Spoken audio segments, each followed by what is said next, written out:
Salam bahagia Ibu dan Bapak guru hebat. Dalam penerapan disiplin positif restitusi, salah satu program yang dikembangkan adalah 5 posisi kontrol. 5 posisi kontrol dalam restitusi adalah proses perjalanan seorang pendidik agar dapat mengenali dirinya. Pada video kali ini, kita akan membahas tentang 5 posisi kontrol yang dikembangkan oleh Diane Gosson dan contoh penerapannya.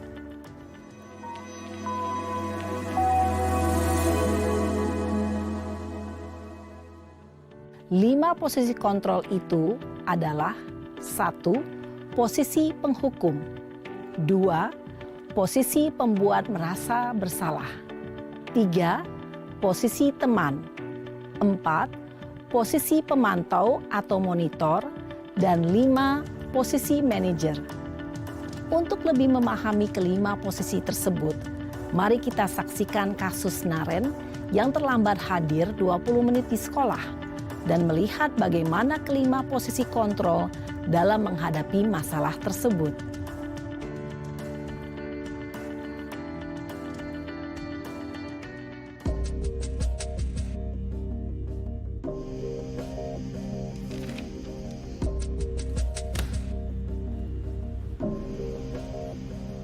Naren! Sini kamu! Selamat pagi, Bu. Selalu terlambat. Kamu deh, pasti terlambat. Maaf, Bu. Saya... Apa? Apa coba? Alasan kamu apa lagi? Kapan sih kamu tidak terlambat? Malas sekali ya kamu jadi anak. Saya... Dasar pemalas. Gak kapok-kapok sih kamu. Sudah berapa kali terlambat? Sana. Kamu keliling lapangan basket 2 kali. Kenapa saya harus keliling lapangan basket, Bu? Kenapa? Kamu mau lawan ibu? Berani-beraninya jawab. Sudah terlambat, masih berani jawab pula. Sekarang, keliling lapangan basket 5 kali sekalian. Biar kapok. Cepat. Pergi sana ke lapangan basket. Posisi penghukum biasanya berbicara dengan nada tinggi, menghardik, menunjuk-nunjuk, menyakiti, dan menyindir. Hukuman bisa berupa fisik maupun psikis. Ibu dan Bapak guru hebat, dampak yang terjadi pada murid ketika guru berada pada posisi penghukum adalah murid cenderung akan memberontak, bahkan menyimpan dendam.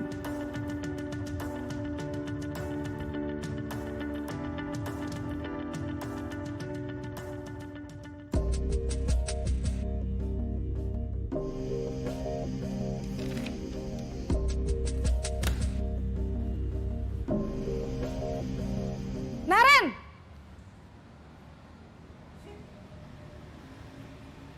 Selamat pagi, Bu. Naren. Kamu kenapa terlambat lagi, nak? Ya Tuhan, Naren. Kamu senang ya bikin ibu susah ya? Kalau kamu terlambat lagi, nanti ibu yang ditegur Bapak Kepala Sekolah, nak. Disangka ibu tidak bisa membina kamu.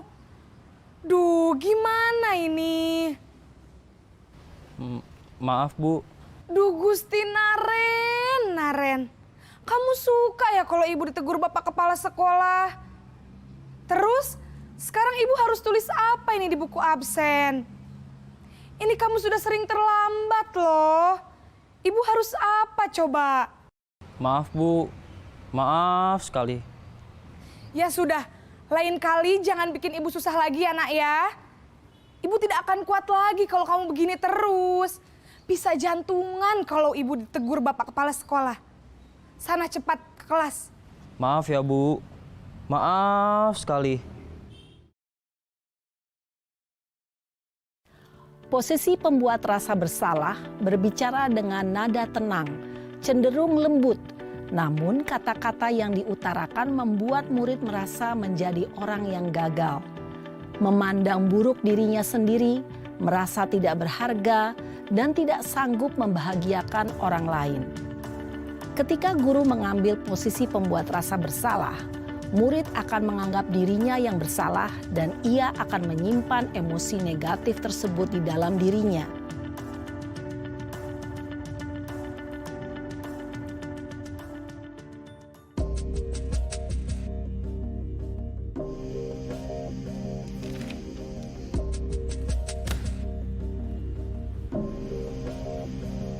Naren!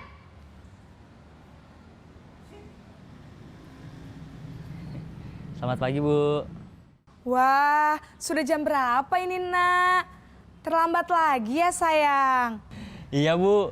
Habis ibu saya lupa bangunkan saya, Bu. Kamu malah menyalahkan ibu kamu. Kamu bukannya anak yang larinya paling kenceng. Kok terlambat sih? Iya, Bu. Saya memang terlambat bangun tadi. Jadi, biarpun saya lari kencang, tetap gak kekejar, Bu. Ya sudah sana, nanti lain kali larinya lebih kenceng lagi ya. Biar gak terlambat lagi. Bikin seneng ibu, demi ibu. Bisa kan? Bisa lah, Bu. Ya sudah sana masuk kelas. Ibu beresin urusan absen kamu. Kamu ini ada-ada saja. Dalam posisi teman, guru berbicara dengan nada suara ramah, akrab, cenderung bersenda gurau untuk menjaga suasana tetap santai. Murid akan merasa senang, aman, dan akrab dengan guru. Identitas yang tercipta adalah identitas sukses atau berhasil. Namun, perlu diingat, karena ini masih dorongan eksternal, maka ada faktor ketergantungan dari murid kepada orang tertentu. Di sini guru absennya, sehingga di lain waktu murid bisa berperilaku baik, namun hanya kepada orang-orang tertentu saja.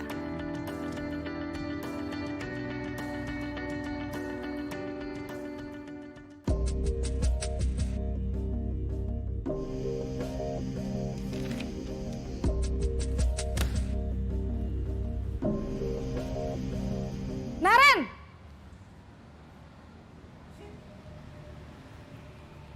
Selamat pagi, Bu. Naren, apa peraturan sekolah kita tentang jam berapa kita harus masuk sekolah, Nak? Kita harus di sekolah jam 7, Bu. Iya, betul. Sekarang sudah jam 7.20. Naren sudah tahu konsekuensinya jika terlambat hadir. Paham, Bu. Saya harus tinggal kelas pas jam istirahat selama 20 menit. Iya, benar. Konsekuensinya demikian. Jadi nanti jam 9.30 pas istirahat, kamu harus tinggal di kelas, kerjakan tugas tambahan untuk ketertinggalan kamu, ya? Baik, Bu. Posisi pemantau mengandalkan penghitungan atau data untuk mengontrol murid.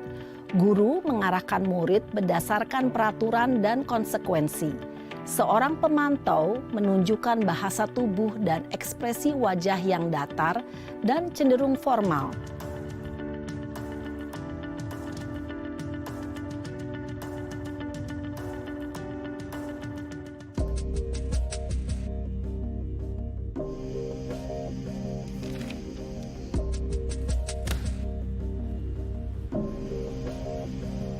Naren!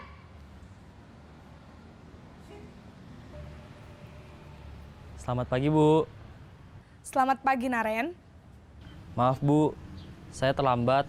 Iya, sekolah masuknya jam 7, sekarang sudah jam 7.20. Jadi sekarang bagaimana ini, Naren? Maaf, Bu. Saya lupa setel alarm saya semalam. Baiklah, menurut kamu, keyakinan sekolah yang mana yang perlu kamu tingkatkan? Menghargai diri sendiri dan orang lain mungkin ya, Bu. Setuju. Jadi, apakah Naren meyakini prinsip saling menghormati tersebut? Iya, Bu. Saya meyakininya. Apakah Naren bersedia memperbaiki masalah keterlambatan ini? Bersedia, Bu. Bagaimana kamu akan perbaiki masalah keterlambatan ini? Saya akan coba untuk tidak lupa menyetel alarm saya, Bu. Baik, kalau Naren lupa menyetel alarm di rumah, ada orang yang kira-kira bisa bantu mengingatkan tidak? Ada, Bu. Kakak saya, Kak Ema.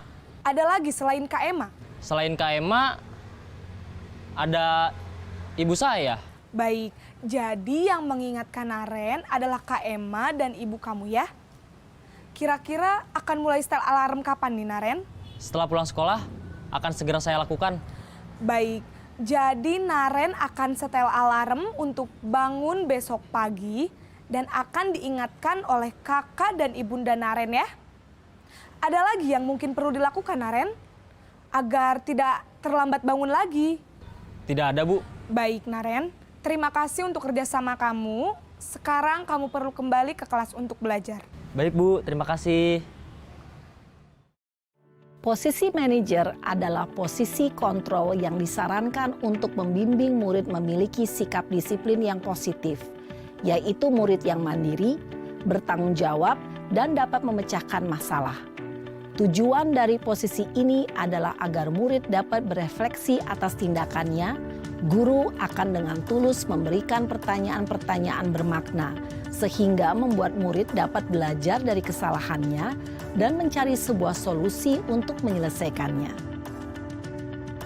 Ibu dan bapak guru hebat, setelah mengamati adegan kelima posisi kontrol tadi, kira-kira posisi mana yang paling ideal?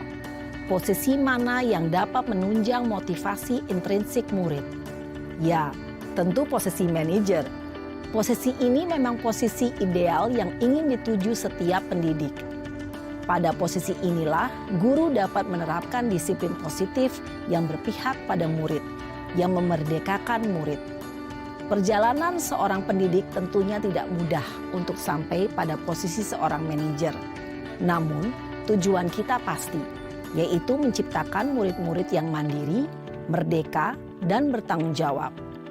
Semoga penggambaran 5 posisi kontrol yang telah diperlihatkan ini dapat menjadi ajang refleksi bagi kita semua, agar dapat terus mengasah dan menerapkan disiplin positif yang memerdekakan murid. Mari terus berlatih dan bersemangat. Selamat menerapkan. Salam dan bahagia, Ibu dan Bapak Guru hebat.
Salam dan bahagia Ibu dan Bapak Guru hebat.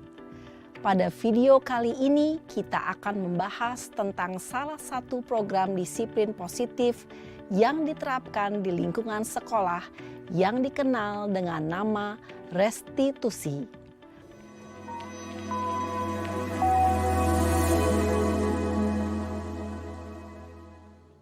Restitusi dikembangkan oleh pakar pendidikan Diane Gosson, berlandaskan pada teori kontrol Dr. William Glasser. Segitiga restitusi adalah suatu proses dialog yang dijalankan oleh guru atau orang tua agar dapat menghasilkan murid yang mandiri dan bertanggung jawab. Pada saat guru di posisi manajer, aspek yang dikembangkan pada murid adalah motivasi intrinsik, sehingga penanaman nilai-nilai kebajikan dapat tumbuh dan berkembang menjadi suatu kebiasaan positif yang akhirnya membentuk karakter murid. Proses dialog ini terdiri dari 3 langkah yang digambarkan pada ketiga sisi pada segitiga restitusi. Sisi pertama adalah menstabilkan identitas. Sisi yang kedua adalah validasi tindakan yang salah. Dan sisi yang ketiga adalah menanyakan keyakinan. Ibu dan Bapak guru, berikut ini akan ditunjukkan bagaimana seorang guru berada dalam posisi manajer menggunakan penerapan segitiga restitusi.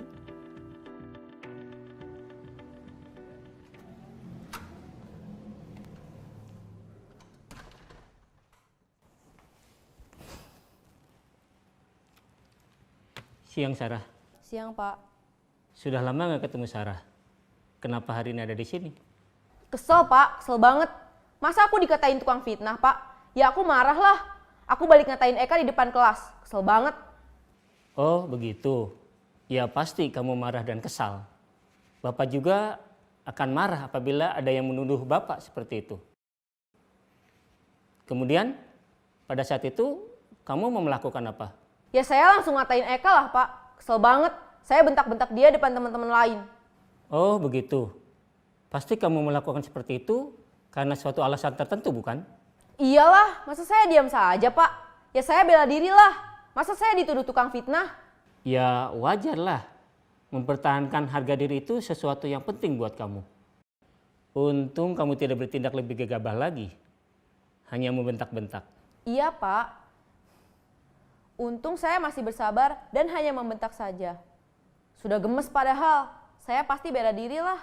Ya pasti ya, tapi kamu memilih untuk tetap bertahan dan bersabar. Kamu memilih untuk tidak berbuat lebih parah lagi, bukan? Iya. Nah, sekarang coba kita lihat lagi.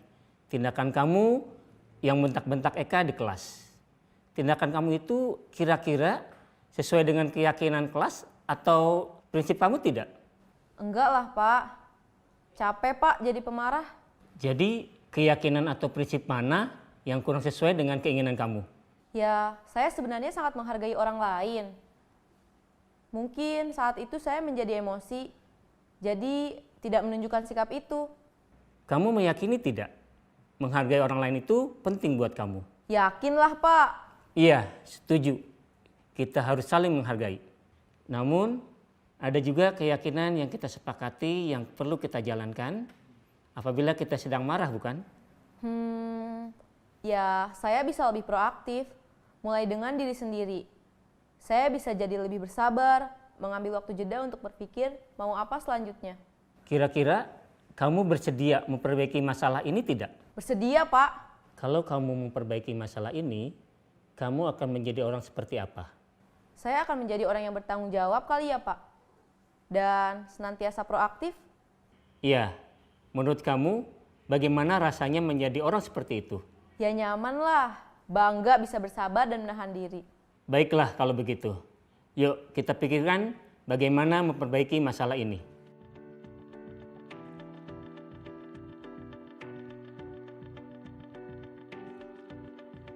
Ibu dan Bapak guru hebat. Baru saja kita menyaksikan contoh bagaimana seorang guru berada dalam posisi manajer menggunakan penerapan segitiga restitusi. Mari kita bahas satu persatu. Pada sisi pertama, menstabilkan identitas berdasarkan pada prinsip bahwa membuat kesalahan adalah bagian dari proses pembelajaran. Sisi pertama dari segitiga ini berperan menggeser identitas murid dari identitas gagal ke identitas sukses. Murid yang sedang bertingkah laku yang tidak pantas atau menarik diri saat itu sedang mengalami identitas gagal. Bila kita mengkritiknya, maka posisinya tidak akan berubah. Kita bisa mengajukan pernyataan-pernyataan ini. 1. Membuat kesalahan sesuatu yang wajar. 2. Manusia tidak ada yang sempurna. 3. Kita bisa memperbaiki masalah ini. 4. Saya tidak menanyakan kesalahannya. Saya lebih fokus bagaimana memperbaiki masalah ini. 5. Apakah saat ini kamu tengah menjadi orang yang baik untuk dirimu sendiri? Pada sisi kedua, validasi tindakan yang salah berlandaskan pada prinsip bahwa setiap perilaku berupaya memenuhi suatu kebutuhan tertentu. Guru yang telah memahami teori kontrol akan bergeser dari pemikiran stimulus respon menjadi proaktif dan mencoba untuk mengenali tujuan dari perilaku murid. Mengenali dan mengakui kebutuhan murid ini dapat memperbaiki hubungan dengan murid tersebut.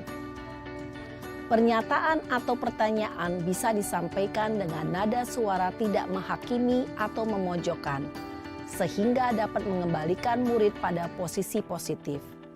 1. Kamu bisa saja bertindak lebih gegabah lagi dari ini. 2. Kamu bukan melakukannya tanpa suatu alasan tertentu.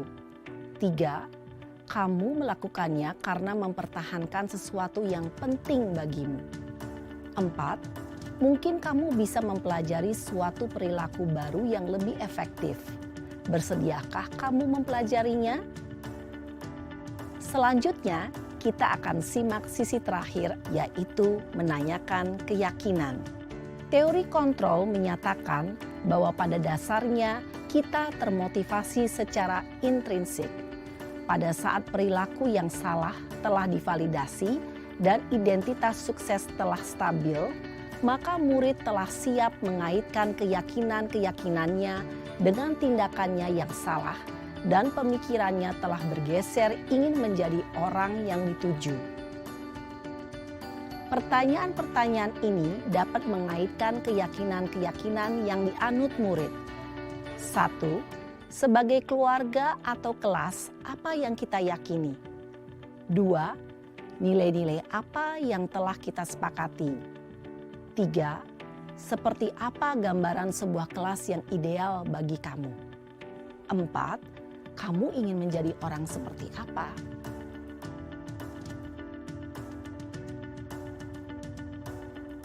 Dalam menerapkan segitiga restitusi, perlu diperhatikan beberapa hal, yaitu 1.